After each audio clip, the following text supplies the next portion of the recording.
tourism courses where travel inspires learning. In today's video, we will study 4 topics of learning outcome 1 of this study. The title of today's session is called Concept and Characteristics of Tourism Products and Services. Today's 4 topics are 1. Range of tourism products and services. 2. Concept of tourism products and services. 3. Tourism products versus services. 4. 4 key characteristics of tourism including composite nature, intangibility, heterogeneity, and perishability. In the last session, we talked about the 3 learning outcomes of this study. These are: Outcome 1. Evaluate the nature of the travel and tourism products and services. Outcome 2. Demonstrate face-to-face and telephone selling skills appropriate to travel and tourism products and services. And Outcome 3. Demonstrate a basic merchandising display appropriate for travel or tourism selling environment. In Outcome 1, evaluate the nature of the travel and tourism products and/or services. We will learn 8 topics, showing in this chart. Today we study 4 out of the 8 topics. Before we dive into the details, let us have a look at these images and see how many types of travel and tourism sectors and organizations that you can identify. This is the first page.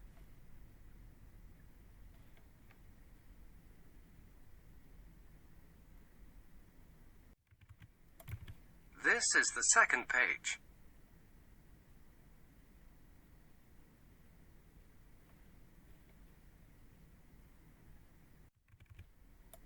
Third page.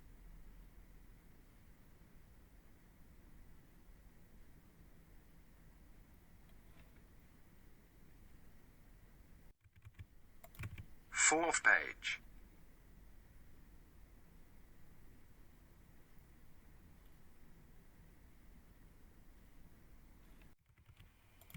These images direct us to the first topic for today: the range and components of tourism products and services. In these images, you probably recognized that I have shown you 4 major types of tourism sectors and organizations. These include airline sector, such as KLM and Lufthansa; hospitality and accommodation sector, such as Hilton, Marriott, and Hyatt; online travel agencies of travel intermediaries, such as Expedia, Kayak, and Booking.com; tourism destinations, such as Costa Rica, Ireland, and Tasmania. Despite the large number and diversified components, 5 eminent sectors are identified as the 5 pillars of the tourism industry.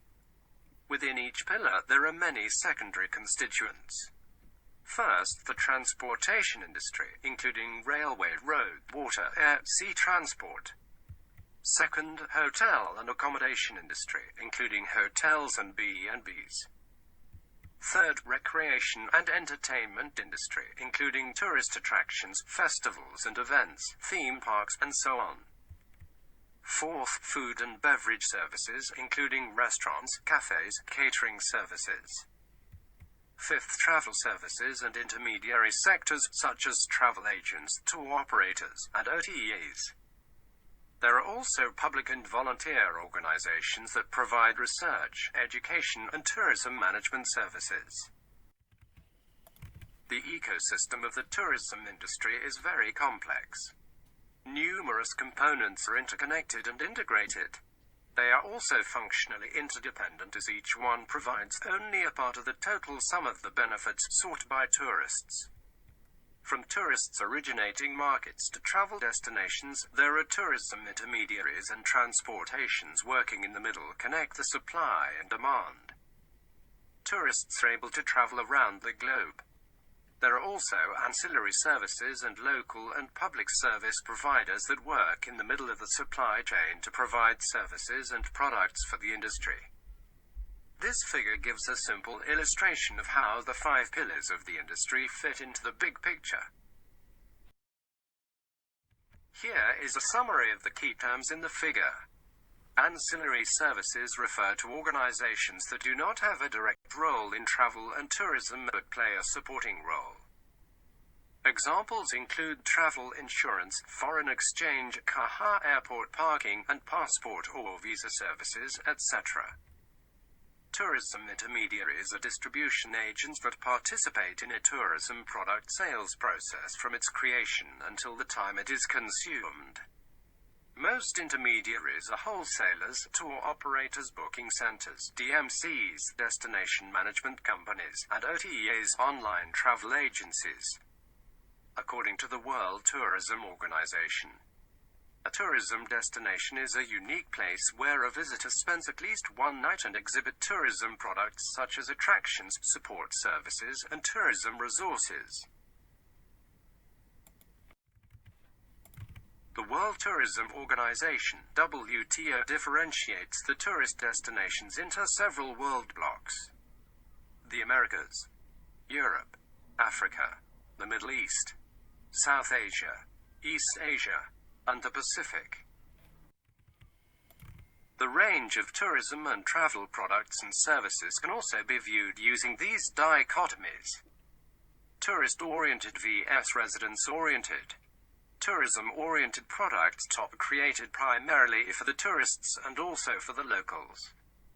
Examples are hotels, tours, and tourism information centers. Opposite to this is residence-oriented products, ROP.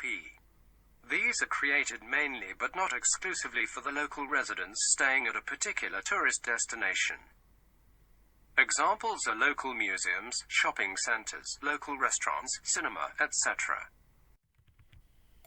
The second dichotomy is total products versus specific products. Total tourism products comprise the combination of the components that tourists consume, such as a packaged holiday. Specific tourism products comprise tourism products that can be sold as individual offerings, such as accommodations and tourist attractions. The third dichotomy is products versus services. This is the central dichotomy that tourism comprises.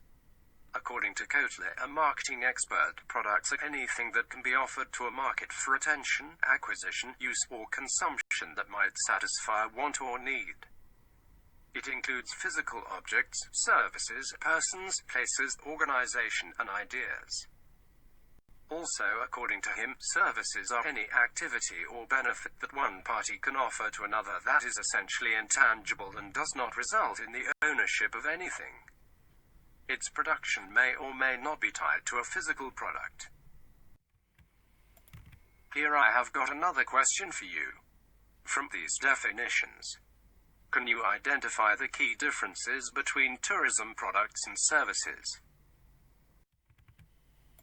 With this question, we come to the second topic for today: tourism products versus services. For these definitions, we can see that the key difference between products and services is intangibility.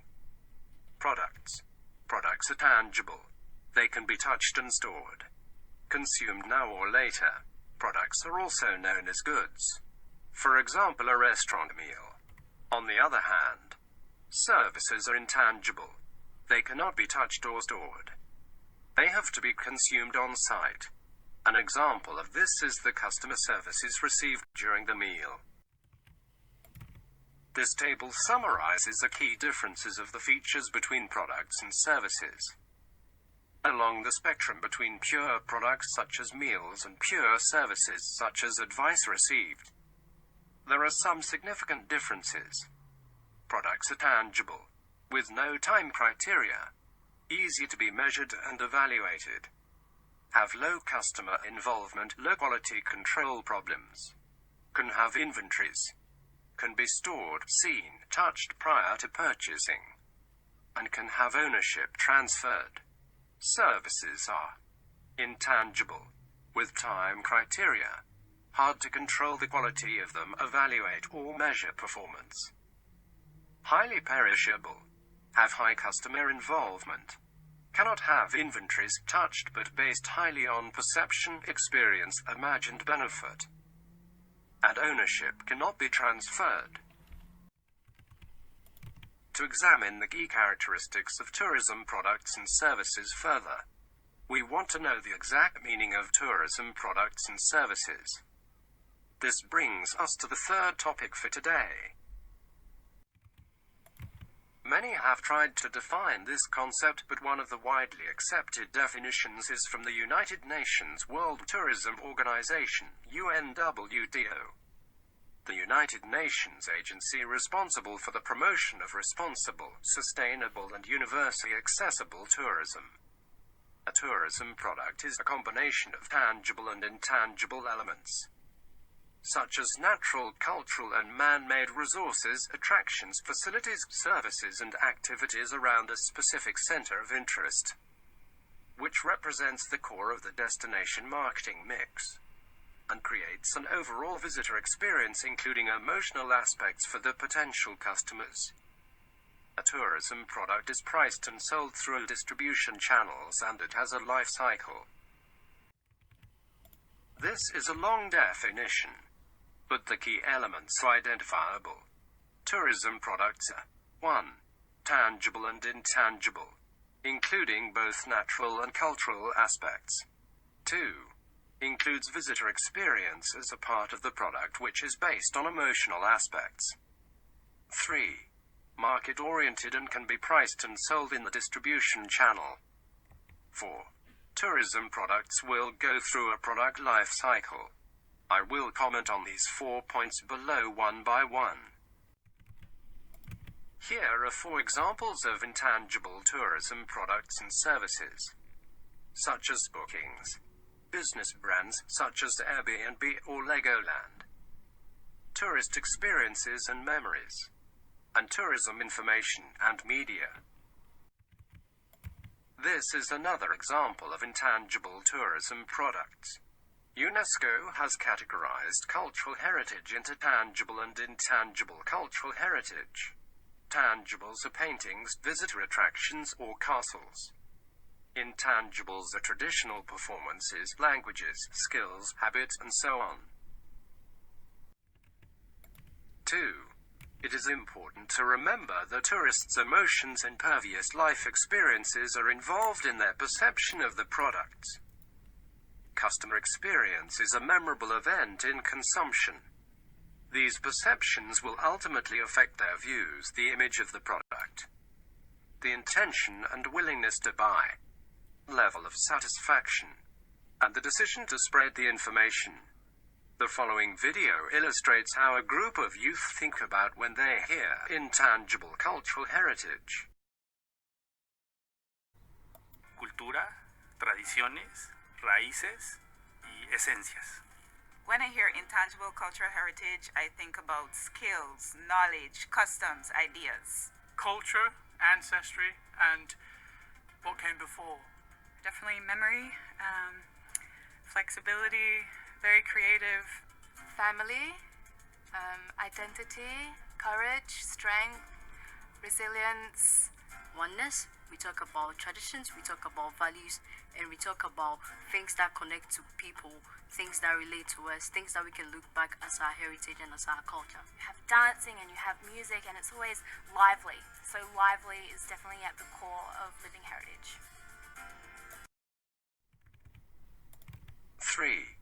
The product life cycle model is widely used in the study of tourism and travel. It is developed by Butler in 1980.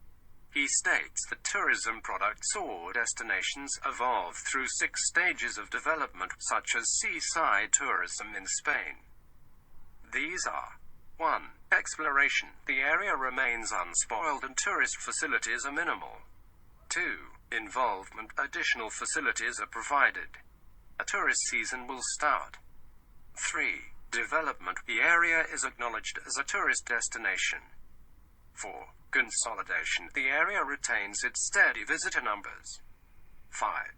Stagnation. The resort starts to decline. 6.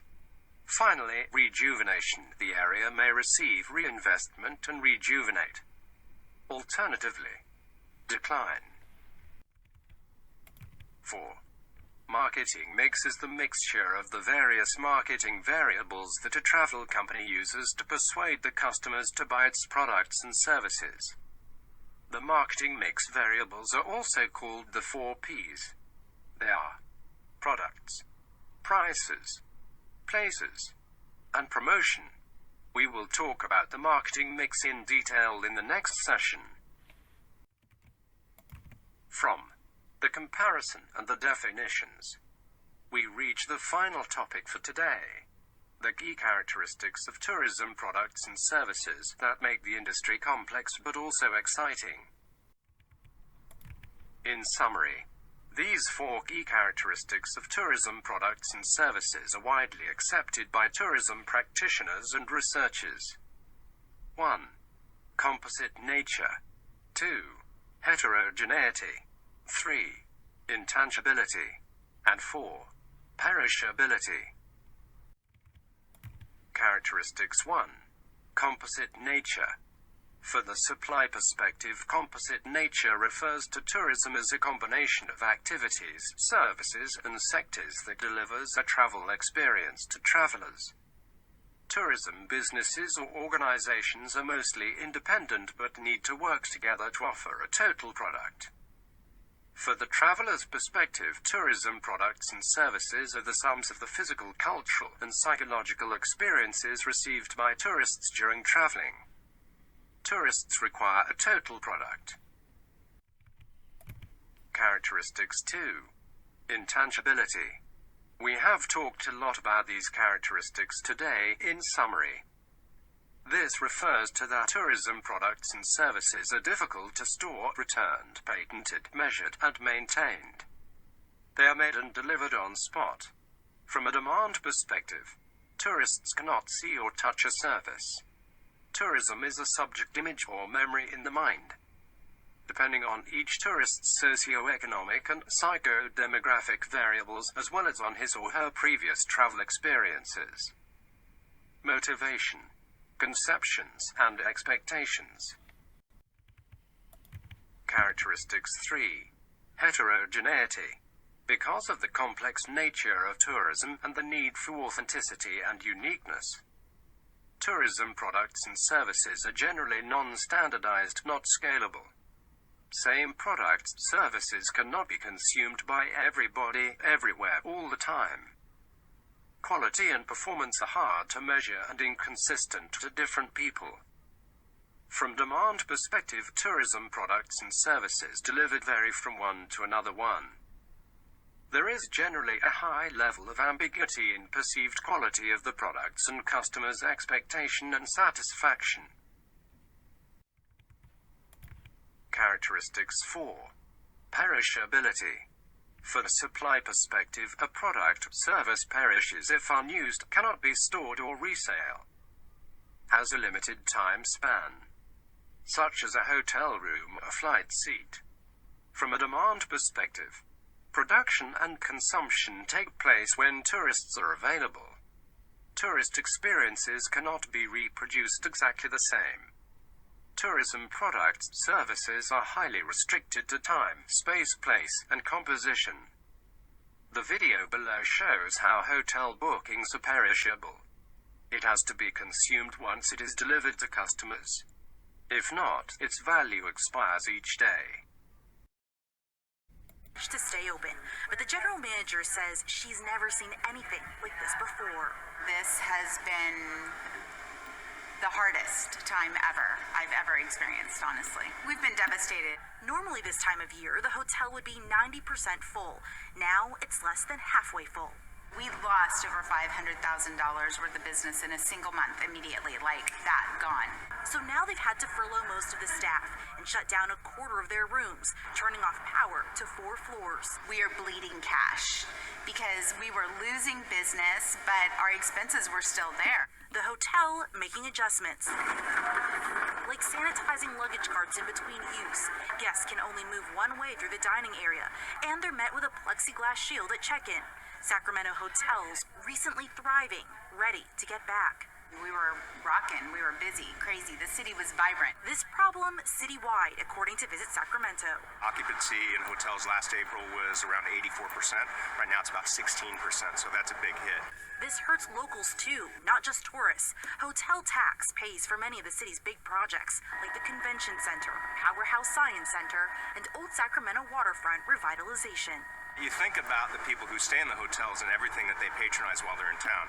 The bars, the restaurants, Uber, Lyft, coming in the airport. There's so many different pieces of the visitor economy that are impacted by this.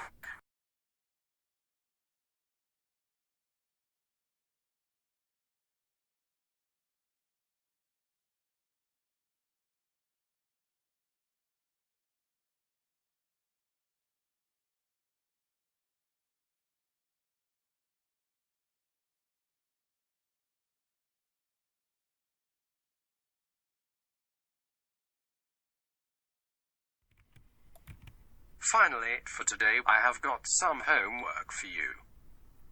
This is a case study. Global Travel Group is a travel consortium founded in 1992. Your tasks are 1.